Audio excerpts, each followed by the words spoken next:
Thanks, Mr. Chairman. Thanks for having this hearing, and thank you all for being here. I have serious concerns about this transaction. I have yet to be convinced that the benefits outweigh the harms to competition and possibly to consumers. It is a vertical merger. It doesn't take out a competitor, but it potentially has seriously negative impacts on competition and on consumers. And it is different from the NBC-Comcast merger, which, as Mr. Kimmelman points out, has had problems itself and had to be modified by regulators. It involves wireless, it's a national platform, and it involves more than one platform. But speaking very bluntly, what I think, what any of my colleagues think, may make no difference whatsoever, because Donald Trump has said he's going to block this merger. And I take him at his word. Why? We operate as an act here. I know that, Mr. Stevenson, you've met with the Trump transition team. Have you met with the Trump transition team? No, Senator, I have not. Well, then what remains on the record is that the President of the United States, or I should say the future President of the United States, has said he's going to block this merger, and he said it emphatically and unequivocally. And he has said it because, and I quote, "It's too much concentration of power in the hands of too few," end quote. A classic antitrust analysis from the President-elect. Now, I'm a strong supporter of antitrust enforcement, and I may well agree with Donald Trump. What concerns me is the reason that he gave, an additional reason, which is that he is very unhappy with the CNN news coverage. And for a public official to use the blunt, heavy instrument of law enforcement to try to silence or change coverage by a news department of any company is, for me, absolutely abhorrent. Would you agree? You're referring to me, I'm sorry. I'm asking both you, Mr. Stevenson, and Mr. Bukis.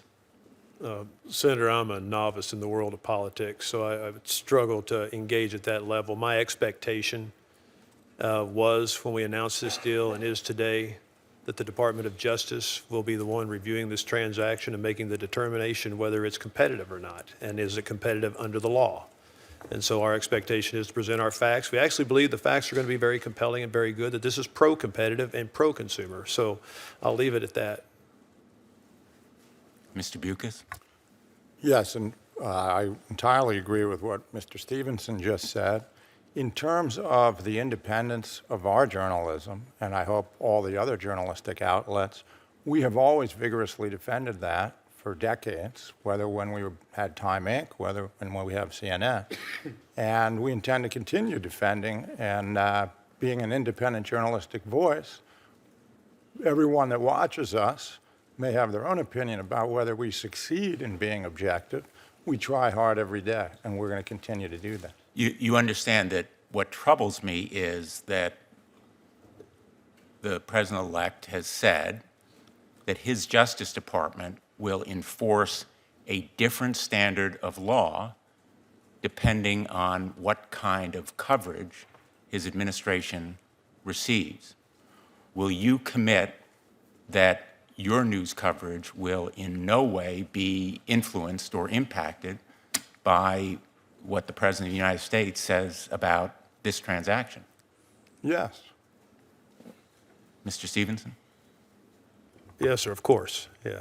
And wouldn't you agree with me that for anyone in the Department of Justice or any law enforcement agency to threaten or use more vigorous or aggressive law enforcement in effect in retaliation for news coverage that doesn't please that public official, would be an abuse of power. I would, if you're asking me. Now, I'm asking you, and I'll turn to other members of the panel Okay, but as well, but you're the ones who will be making decisions about CNN. Well, I And think- by the way, the president has made similar kinds of remarks about NBC and about the Washington Post in terms of the enforcement of laws potentially against them, the president-elect. May I make a comment? Please do. I don't think we should be selective about retweeting here or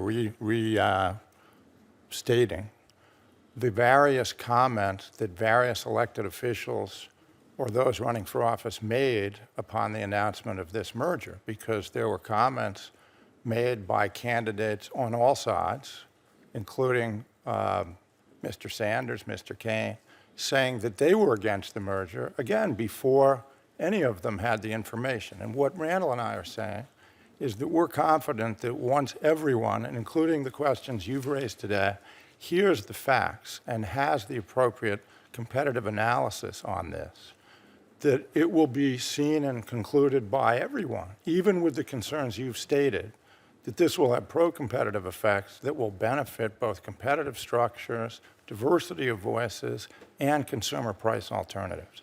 We believe it, and we think we can prove it. And I just want I want to make clear that my point here is not that other candidates may have commented or not about this merger. It is perfectly appropriate for a public official or a candidate to comment on the merits of antitrust enforcement, but to threaten more vigorous or adverse enforcement against a particular company because he doesn't like the news coverage is a threat to the First Amendment. That's the fundamental point here. I'm a believer in strong antitrust enforcement. I welcome President-elect Trump's interest in this area.